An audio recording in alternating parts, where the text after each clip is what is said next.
Evi, kabarnya hari ini? Alhamdulillah sehat Pak Dedi. Pak Dedi bagaimana kabarnya?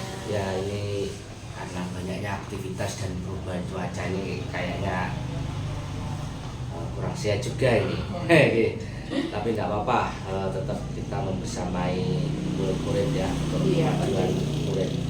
Rencana hari ini kayaknya mau melakukan observasi ya? Iya benar Pak Dedi, hari ini saya jadwalnya melakukan observasi Pak. Iya. Terus ini nanti di kelas berapa? Ini nanti kita observasinya di kelas 5 Pak. Oh iya, terus mata pelajarannya kira-kira nanti apa ya diambil? Iya, untuk observasi pada hari ini saya akan melaksanakan pembelajaran matematika, Iya. materi tentang KPK dan FPP. Seperti itu. Terus gimana? Sudah dipersiapkan untuk materinya dan RPP-nya?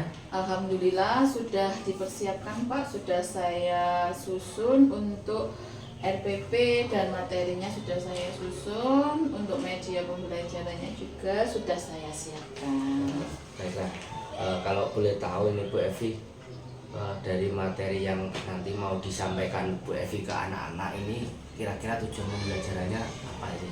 Iya Pak, pada hari ini saya kan akan menyampaikan materi tentang KPK dan FPP. Adapun tujuan pembelajaran saya nanti, murid dapat menemukan ciri-ciri dari penyelesaian masalah yang berkaitan dengan penggunaan FPP dan KPK pada kehidupan sehari-hari. Ini nanti setelah mengamati video YouTube yang ditampilkan oleh guru melalui tayangan LCD. Kemudian tujuan pembelajaran yang kedua, murid dapat menganalisis FPP dan KPK dalam menyelesaikan permasalahan dalam kehidupan sehari-hari dengan teliti dan tepat bersama teman kelompoknya setelah mengamati video YouTube. Seperti itu Pak. Oke, baiklah, berarti menggunakan media YouTube ini namanya. Iya benar. Sudah bagus sekali, jadi kita memang harus selalu berinovasi. Jadi kadang anak ini ada yang menyukai video sehingga dia mudah menyerap, ada yang hanya dengan bercerita ini anak sudah bisa menangkap, terus kemudian ada harus praktek ini anak baru bisa. Ya bagus sekali Bu Evi. Terus kira-kira dari materi yang sudah disampaikan tadi, tujuan pembelajarannya juga, ini area yang pengembangan yang tidak dicapainya apa ini? Iya Pak, jadi saya nanti ada 3 fokus area pengembangan. Yang pertama, mengembangkan lingkungan kelas. Jadi mengembangkan lingkungan kelas yang memfasilitasi murid belajar ini secara nyaman Pak. Jadi saya menerapkan pemberian motivasi di awal pembelajaran, kemudian menggunakan komunikasi yang positif, penerapan disiplin Pak. Jadi nanti kan ada diskusi kelompok. Jadi kemudian saya memberikan arisan soal, itu nanti ada penerapan disiplin waktu pada mereka dalam pengerjaan arisan soal tersebut, pengerjaan soal-soal tersebut. Kemudian untuk area pengembangan yang kedua, saya memandu proses belajar mengajar ini secara efektif. Jadi pada proses pembelajaran saya nanti menerapkan KSE Pak. Sebelum pembelajaran, jadi saya mempersiapkan anak agar secara emosional siap menerima pembelajaran. Kemudian saya juga menerapkan ini Pak, pembelajaran berdiferensiasi pada anak. Ya. Kira-kira dari penerapan KSE ini, kompetensi sosial emosional ini, nanti gambarannya seperti apa nih Bu Evi? Jadi nanti sebelum pembelajaran untuk penerapan KSE nanti anak saya tanya bagaimana perasaannya sebelum menerima pembelajaran dari saya. Apakah anak sedang merasa senang, sedih, bosan, atau kecewa?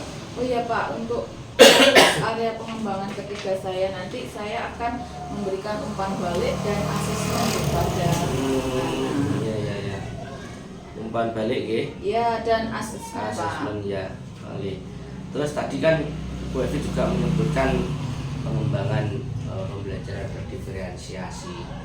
Ini kira-kira nanti yang ingin dihasilkan ini diferensiasinya seperti apa ini? Oh iya Pak, jadi karena saya menggunakan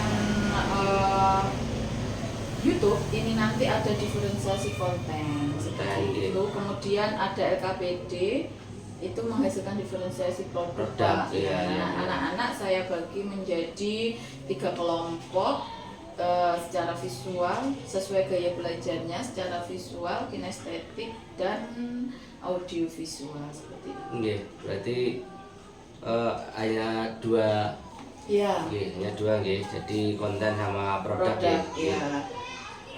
Prosesnya nanti kalau diferensiasi prosesnya, jadi untuk anak yang audiovisual mereka menonton tayangan YouTube. Kemudian untuk anak yang kinestetik nanti kan saya memberikan arisan soal kepada mereka untuk dikerjakan dan disusun di kertas asturo seperti itu. Jadi mereka melakukan aktivitas seperti itu. Sangat menarik, jadi yang area pengembangan yang Bu Evi tidak capai ini juga saya rasa sangat menarik. Terus kemudian kira-kira strategi yang dipersiapkan nanti seperti apa ini Bu Evi? Iya, strategi saya gini Pak, saya kan sudah membuat RPP sebenarnya. Ini termasuk strategi saya akan berusaha melakukan pembelajaran saya sesuai RPP yang sudah saya buat. Kemudian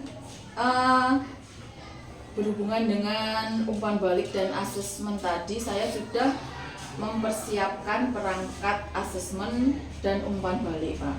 Kemudian berkaitan dengan pengembangan lingkungan kelas yang nyaman, jadi saya akan mengkondisikan suasana kelas saya dengan nyaman, memfasilitasi belajar anak itu tadi dengan pemberian seperti KSE tadi. Kemudian saya membuat arisan soal, membuat tayangan video YouTube seperti itu Pak. Iya. Dari apa yang disampaikan Bu Evi ini kelihatannya sudah sangat siap sekali ya. Jadi saya tadi juga sempat melihat RPP-nya sudah bagus sekali, runtut.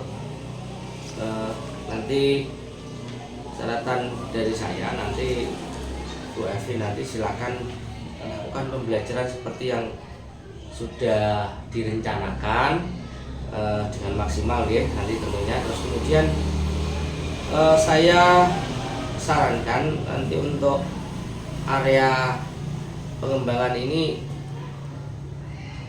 difokuskan. Siap. Sehingga apa yang ingin dicapai di area pengembangan ini bisa tercapai. Iya Pak. Terus kemudian strateginya sudah tepat, nanti silakan lakukanlah dengan maksimal gitu aja. Iya. Siap Pak. Karena saya lihat juga sudah baik ini, RPP-nya sudah runtut, asesmennya juga contohnya sudah ada. Iya, terima kasih Pak. Baik Bu Evi, saya rasa sebelum observasi ini percakapan kita sudah lumayan menarik. Bu Evi kelihatan sudah sangat siap sekali. Nanti semoga apa yang dilakukan di kelas ini seperti gambaran yang sudah direncanakan oleh Bu Evi. Iya siap Pak, terima kasih. Terima kasih sebelumnya Bu Evi. Monggo nanti silakan melakukan pembelajaran di kelas. Nanti akan kita observasi. Siap, terima kasih. Siap. Assalamualaikum warahmatullahi wabarakatuh. Waalaikumsalam warahmatullahi wabarakatuh. Yang bergerak sukses pasti di depan. Yang bergerak pasti akan bertahan. Waalaikumsalam warahmatullahi wabarakatuh. Selamat pagi. Pagi.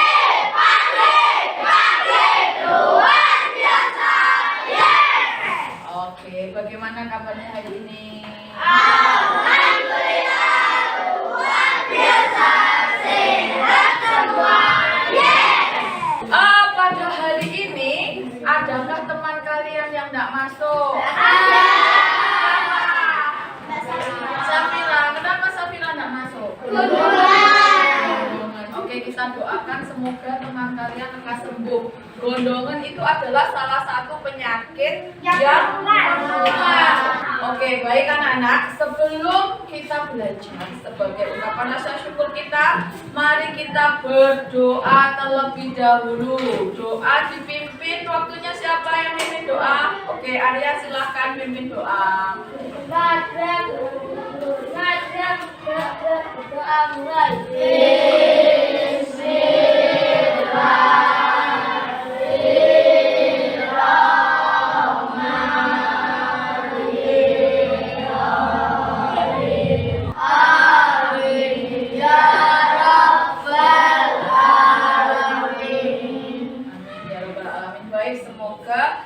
Dengan berdoa kita diberikan kemudahan dalam belajar, diberikan kemudahan dalam memahami setiap ilmu yang didapat. Oke anak-anak, sebagai ungkapan rasa nasionalisme kita, pada pagi hari ini kita nyanyikan bersama lagu nasional. Kalau biasanya kita nyanyi lagu apa? Indonesia Raya.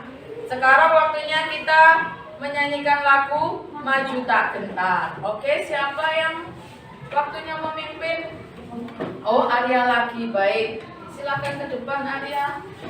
Oke, teman-temanmu silakan diajak untuk berdiri menyanyikan lagu Maju Tak Gentar. Teman-teman, ayo kita berdiri menyanyikan lagu Maju Tak Gentar. Berdiri, siap, gerak. Maju tak gentar, membela yang benar.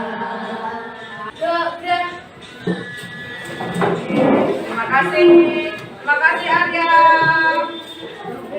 Baik anak-anak, hari ini kita akan belajar matematika.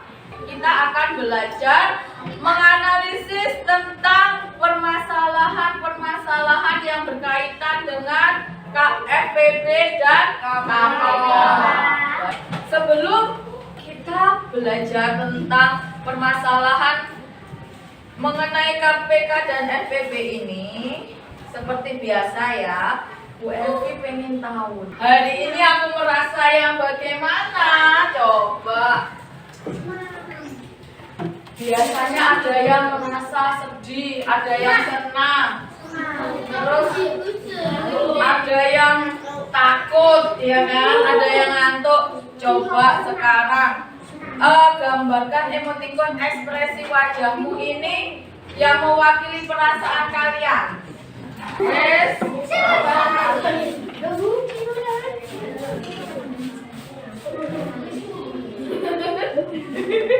Oke, kita lihat bersama. Di sini mayoritas kalian merasa senang ya.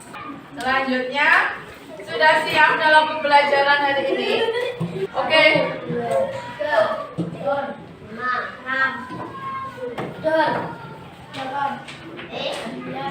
9. Akan kembali kelipatan 3 yang kurang dari 30.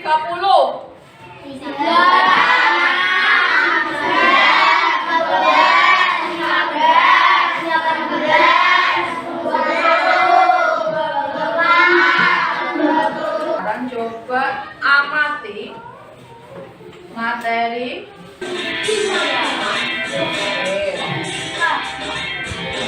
Terutama video itu. Di video kali ini, kita akan belajar cara membedakan KPK dan FPB dalam soal cerita. Langsung saja, ini kakak ada soal cerita.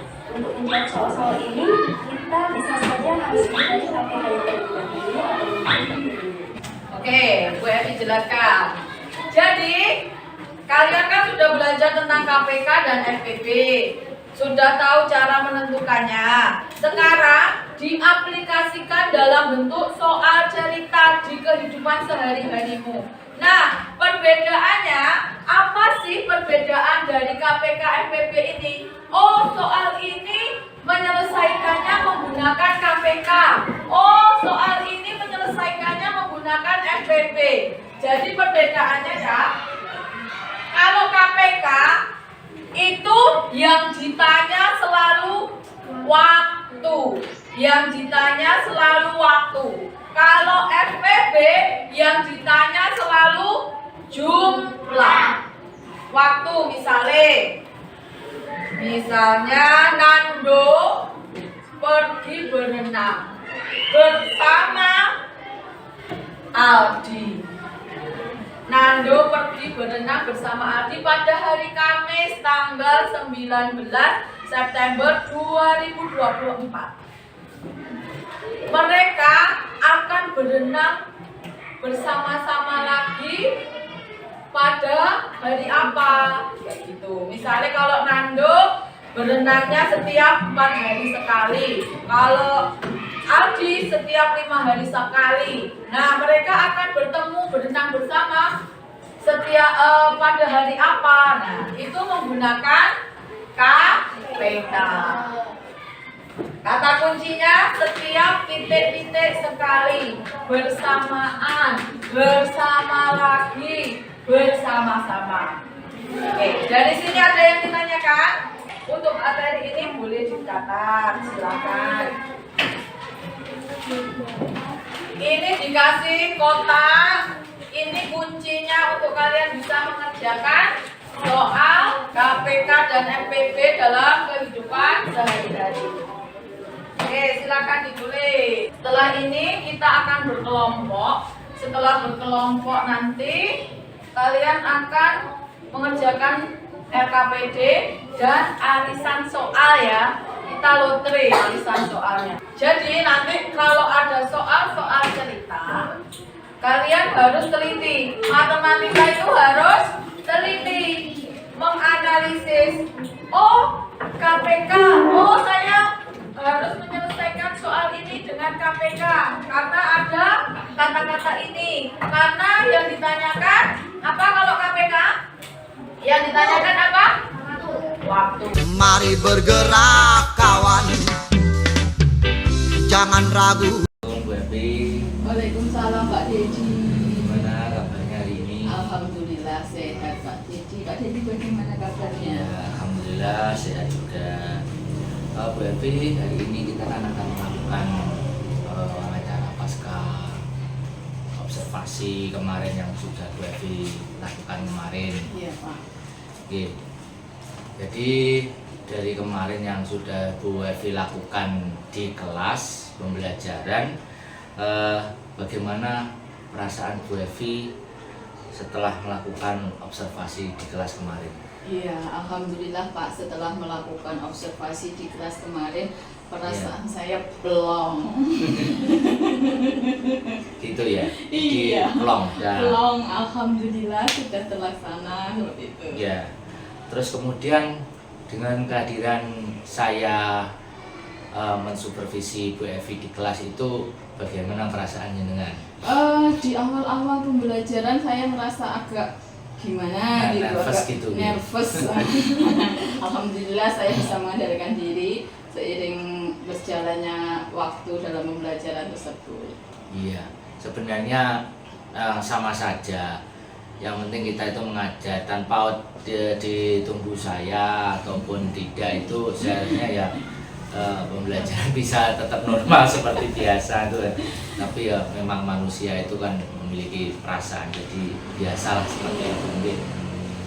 Terus kemudian dari kemarin sudah melakukan proses pembelajaran, bisa Bu Evi ceritakan kembali proses pembelajaran yang sudah Ibu lakukan kemarin? Iya, baik Pak, kemarin saya sudah melaksanakan proses pembelajaran di kelas bersama Pak Dedi. Saya melaksanakan pembelajaran matematika Pak, dengan Iya. materi penerapan KPK dan FPB, dengan soal cerita yang berhubungan dengan penerapan di kehidupan sehari-hari. Pada pembelajaran saya kemarin, saya menggunakan model pembelajaran PBL, Problem Based Learning, Pak Dedi. Ya. Kemudian saya juga menerapkan pembelajaran sosial emosional dan pembelajaran berdiferensiasi. Pada pembelajaran berdiferensiasi ini saya mengkategorikan anak berdasarkan kemampuannya Pak. Jadi sebelum pembelajaran saya memberikan soal-soal sebelum pembelajaran untuk dapat membagi kelompok tersebut. Oh iya. Terus kemudian selama proses pembelajaran kemarin adakah hambatan yang Bu Evi temui dalam proses pembelajaran itu? Nah itu dia Pak, karena ini pembelajaran matematika, apalagi berhubungan dengan KPK FPB Pak Dedi, Iya. poin utamanya kan anak harus menguasai perkalian. Iya, Nah iya. ini ada beberapa anak-anak ini belum menguasai perkalian, belum hafal perkalian. Jadi karena mereka belum hafal perkalian, otomatis waktu yang dibutuhkan untuk mengerjakan, saya kan menerapkan arisan soal di dalamnya Ya. nanti. Untuk mengerjakan arisan-arisan soal tersebut membutuhkan waktu yang lebih lama seperti itu. Nggih, terkait hambatan dari Bu Evi itu tadi, solusi apa yang bisa Ibu Evi lakukan ke depannya? Iya Pak, untuk hambatan di anak yang belum hafal perkalian ini, jadi mungkin saya akan men-treatment anak setiap hari untuk hafalan perkalian seperti itu. Oke. Jadi menurut Bu Evi ini kan tadi sudah solusinya treatmentnya. Hambatan tadi itu kenapa kok bisa timbul? Nah, itu Pak. Lah ini sebenarnya itu untuk hafal perkalian ini sudah sejak kelas 4 itu anak-anak sudah saya treatment untuk menghafal perkalian. Sebelumnya saya kan mengajar kelas 4 Pak ya. Ya. Kemudian di kelas 5 ternyata banyak yang lupa. Ya. Ini timbul mungkin karena belum terbiasa Pak. Jadi perlu pembiasaan lagi agar anak itu tetap hafal perkalian. Iya, kalau kemarin memang saya amati di Bu Evi, menurut catatan saya, panjenengan ini sudah bagus, kemarin sudah sesuai dengan apa yang sudah kita obrolkan sebelum atau pra observasi kemarin. Bu Evi ini sudah melakukan yang terbaik sesuai dengan obrolan kita pra observasi. Kemudian memang ada beberapa catatan yang memang harus saya utarakan supaya nanti Bu Evi ke depan ini bisa melakukan perbaikan dalam pembelajaran. Kayaknya mirip ini. Catatan sama hambatan panjenengan ini kayaknya mirip. Jadi kalau saya memang menilai dari catatan saya kemarin, anak-anak ini ternyata belum banyak yang hafal perkalian gitu.